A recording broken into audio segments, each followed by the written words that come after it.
नमस्कार, आप देख रहे हैं फाइनल पोस्ट आदर्श के साथ।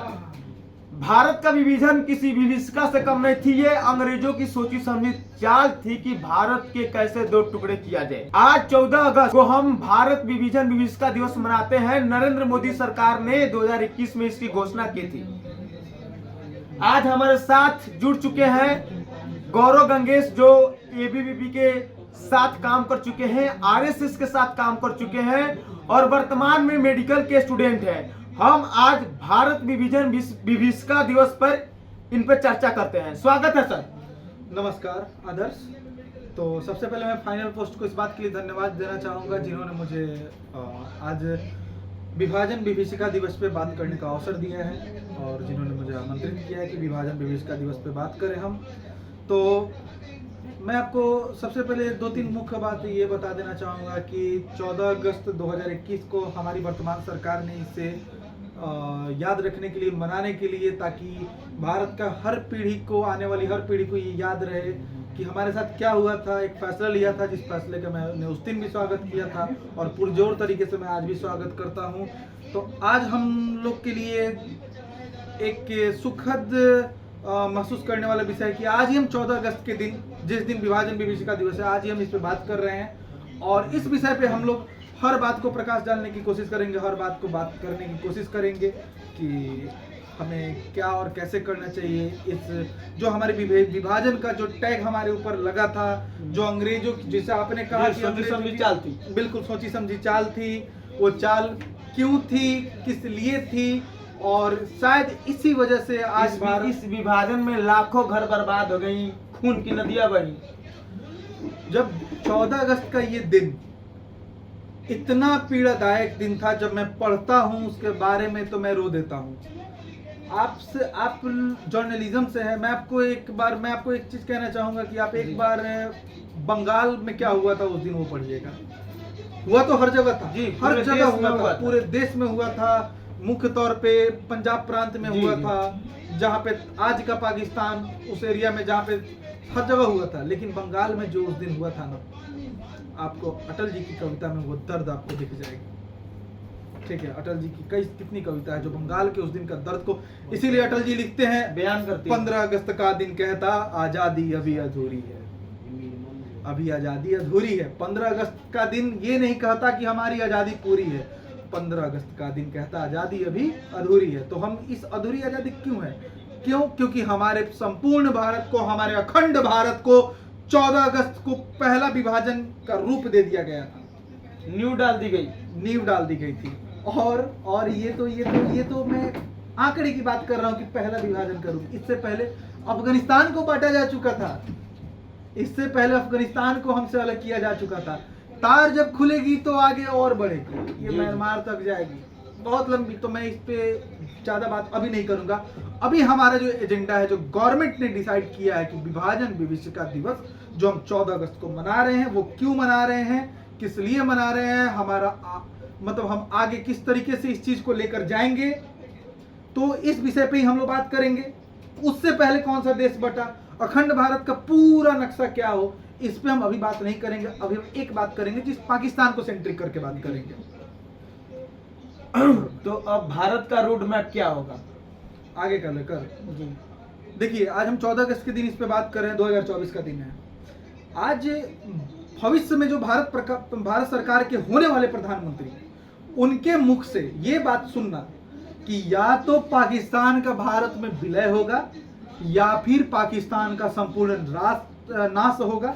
हम एक टेरर देश को अपने बगल में निर्मित नहीं होने दे सकते, जो रोज सीमा पर हमारे जवानों को शहीद करे, जो रोज हमारे देश में आंतरिक अंदर से तोड़े, आतंकवादी को फंडिंग करे और एक तथाकथित मतलब धर्म। योगी आदित्यनाथ जी का बयान है आज का योगी आदित्यनाथ जी का बयान है, हम उस राष्ट्र को नहीं जन्म दे सकते। या तो पाकिस्तान का विलय होगा भारत में या फिर उसका सब नाश होगा। ठीक है, तो मुझे लगता है कि भविष्य में इजराइल जिस तरह से अपने राष्ट्र को बचाने के लिए जो एक्शन लेती है, भारत को भी देखने को मिल सकती है। और मैं स्वागत करता हूं योगी आदित्यनाथ जी के इस बयान को। और मैं चाहूंगा कि देखिए, सरकारें तब काम करती है जब राष्ट्र का एक एक युवा, एक एक नागरिक जागृत होता है। जी जी, और सभी की भागीदारी बराबरी होनी चाहिए। जब आप सवाल पूछते हैं जी, जी। तो मैं चाहूंगा कि जो विभाजन हुआ था, जो दर्द था, उस दर्द को आप अपने सीने में लगा कर रखिए, और अगर वो दर्द आपको कभी कभी रुला देती है तो रो भी ले। मतलब मैंने जे साई दीपक का किताब इंडिया और भारत, जी, जी, इंडिया जी, एंड भारत, जो भारत, उनका किताब जी, है, जी। इंडिया क्या भारत का, बड़ा अच्छा से डिफाइन किया। मैं उस किताब को पढ़ा, मैं उसमें 10-12 पन्ना ऐसा था जहाँ पे मैं रो दिया हूँ। उस विभाजन के बारे में जहाँ जहाँ मैंने चर्चा पढ़ा, मैं वहाँ पे रोया हूँ, मेरे आंख से आंसू निकलती है। मैं आपको कुछ किताब का मैं यहाँ पर नाम नहीं बता सकता, कुछ क्या एक किताब, आप उस किताब को भी पढ़ेंगे तो बहुत बहुत आपको रोने को मिलेगा। आई थिंक की बात होनी चाहिए, why I killed Gandhi, why I killed Gandhi by Nathuram Godse. जब आप उस किताब को पढ़ेंगे, हालांकि अब वो सामने है, समाज के सामने है, तो पढ़ना चाहिए। किसी का एक एंगल पढ़ने में हमें कुछ जाता नहीं है, पढ़िए, देन खुद से डिसाइड कीजिए कि मतलब क्यों उन्होंने ऐसा किया था, क्या है। मतलब आप पढ़ते हुए रो देंगे, आपको झकझोर देगा। तो और विभाजन को हमेशा भी याद रखें, क्यों आज के इस दौर में, इस गलियारे में, इस दुनिया में अभी जो चल रही है, इसमें हमें अपना विभाजन नहीं भूलना चाहिए, बिल्कुल नहीं भूलना चाहिए। क्योंकि जब आप अपनी हमेशा याद रखना जब चाहिए। आप अपनी इतिहास को भूल जाते हैं ना सर, जब आप अपने इतिहास को भूल जाते हैं ना, तो भविष्य आपका स्वागत नहीं करता है, भविष्य आपको बर्बाद कर देता है। आपको जो राष्ट्र, जो सभ्यता इतिहास से नहीं सीखी है, इतिहास गवाह है कि उसका समूल विनाश। जो सभ्यता, जो राष्ट्र अपने इतिहास की गलतियों से नहीं सीखी है, इतिहास गवाह है कि उसका समूल विनाश हो गया है। और हमें अपने इतिहास से सीखना होगा, पीछे देखना होगा। जो कहते हैं ना कि हमें पीछे से क्या करना, आगे का देखो, वर्तमान को संभालो, अभी ये देखो वो देखो, तो हमें ये समझना होगा कि हमें ये समझना होगा कि अगर हम पीछे की गलतियों से नहीं सीखे तो भविष्य हमारा बर्बाद हो जाएगा, गर्त में भविष्य हमारा स्वागत नहीं करेगा। यदि हम चाहते हैं कि भविष्य हमारा स्वागत करे, हमारा राष्ट्र फिर से वही सोने का चिड़िया हो जाए, फिर से परम वैभव पे जाए, तो हमें अपने विभाजन को भी याद रखना होगा, हमारे साथ हुई हर एक दर्द को याद रखना होगा, अपने सीना में पाल के रखना होगा। और जब सही समय हो तो वार भी करना होगा। वार कहाँ करना होगा? वार पहले तो अपने आप से वार कीजिए, अपने आप को बनाइए, बेटर कीजिए, अपने आप को स्ट्रॉन्ग बनाइए, ताकि आप अपने राष्ट्र के लिए कुछ कर सके। जब ये हो जाए तो फिर लोगों को जागृत कीजिए। सरकार को आप बार बार सरकार पे प्रेशर बनाइए, पॉजिटिव प्रेशर। जब आप पीपी करते हैं, पी स्क्वायर यानी पॉजिटिव प्रेशर, ठीक है, तो जब आप पॉजिटिव प्रेशर सरकार को देते हैं तो सरकार मजबूर होती है काम करने के लिए। जब आप बोलेंगे, जब आप 100 करोड़ एक हो जाएंगे, ठीक है, मतलब 140 करोड़ की आबादी में 100 करोड़ तो देशभक्त होंगे। मैं ये नहीं कह रहा हूँ हिंदू मुस्लिम, मैं नहीं कह रहा, मैं कह रहा हूँ 100 करोड़ तो देशभक्त होंगे। तो 100 करोड़ देशभक्त में 70 करोड़ लोग जिस दिन एक होकर सरकार से सवाल करेंगे और बोलेंगे कि आप हमें अखंड भारत को वही स्वरूप दीजिए, आप बताइए कि क्या कमी है हमारे देश में कि हम अखंड भारत को स्वरूप को नहीं ला सकते हैं, तो सरकार भी मजबूर हो जाएगी एक्शन लेने के लिए, सरकार भी काम करेगी। शायद उसी का स्वरूप आज योगी आदित्यनाथ के बयान में दिखा, और मैं भविष्य के प्रधानमंत्री योगी आदित्यनाथ जी के इस बयान के लिए उनका अभिनंदन करना चाहूंगा, उनका स्वागत करना चाहूंगा। आज हम समय से थोड़ा पीछे चलते हैं। 1945 के बाद अभी तक बहुत सारी सरकारें आई, बहुत सारी सरकारें गई। जब मोदी जी की सरकार, नरेंद्र मोदी की सरकार 2014 में आई, तभी सब ठीक था। विभाजन बहुत, मतलब 75-76 साल हो गए विभाजन के, लेकिन 2021 में इसका ऐलान करना कि विभाजन विभीषिका दिवस मनाया जाएगा। तो इतने दिनों से जो सरकारें थी, उनसे आप क्या कहिए?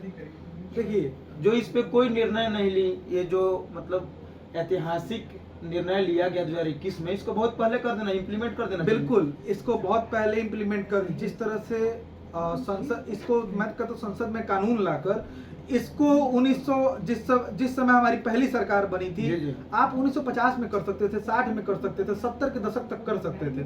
संसद में कानून लाकर ये बात को कह देना चाहिए था कि हम विभाजन को स्वीकार नहीं करते हैं, और हमें कि, और अब चलिए जो हो गया सो हो गया। ये तो मैं पुरानी सरकार को मैं बहुत कटघरे में कर सकता हूँ, विभाजन का दोषी ही वही लोग थे, तो अब उम्मीद कैसे कर सकते हैं कि विभाजन विभीषिका दिवस वो मनाएंगे। लेकिन मैं आज ये कहना चाहता हूँ कि सरकार इस चीज को संसद में लाकर कुछ साल के अंदर, अगर अभी पॉसिबल नहीं है तो 2-4 साल समय ले, योगी आदित्यनाथ जी को बनने दीजिए, पहली संसद में लाइए और लाकर बोलिए कि हमें अखंड भारत का स्वरूप में पहला राष्ट्र पाकिस्तान का विलय करना होगा, और पूरी संसद इसको लेकर साइन करे। जिस तरह जम्मू कश्मीर को लेकर हमारा रिजोल्यूशन है कि एक दिन हम पीओके ऑक्युपाइड कश्मीर जो रीजन पाकिस्तान के क्षेत्र में उसे हम लेंगे, रिजोल्यूशन है संसद का, उस तरह संसद पास करे और पाकिस्तान में कोई भी प्रधानमंत्री बने, हम उसको भारत के तरफ से उसको बधाई नहीं दे, बधाई संदेश ना भेजे, हम एज अ डिप्लोमेटिकली, अभी वार नहीं करिए आप, अभी आप 10 साल उसको ऐसे डिप्लोमेटिकली घेरिए। अभी हमारे राष्ट्र को अंदर से मजबूत होना है, वार में नहीं जाना है, डिप्लोमेटिकली घेरिए। क्या जरूरत है हमको पाकिस्तान को क्यों बधाई देना है, नहीं देना है। और अगर आपको लगता है कि कुछ चीज उधर से आना है तो ठीक है, वो चीज हम लोग इधर नहीं लेंगे, नहीं खाएंगे। अगर कोई चीज उधर ज्यादा प्रोडक्शन है तो हम अपना प्रोडक्शन रोक देंगे। अगर उनको जरूरत है मेरी, और अगर हमें कुछ उनसे जरूरत है, तो ऑफ द रिकॉर्ड होगी ये सब डील। ऑन द रिकॉर्ड हम उन्हें देश नहीं मानेंगे, ठीक है, और हम उनसे कोई बातें नहीं करेंगे। हमारा कोई भी पीएम उनको बधाई संदेश नहीं भेजेगा। हम पाकिस्तान को as a nation, as a country एक दर्जा नहीं देंगे। ये चीज हमें तय करना। बहुत बहुत धन्यवाद आपका अंकित बहुत बहुत धन्यवाद गौरव आपका। गौरव का कहना है कि हमें अपना विभाजन हमेशा याद रखना चाहिए, हमें अपना इतिहास हमेशा याद रखना चाहिए, तभी हमारा बोलते हैं जी उनका स्वागत भविष्य नहीं करता है, भविष्य नहीं करता है। बहुत बहुत धन्यवाद। धन्यवाद आदर्श आपका।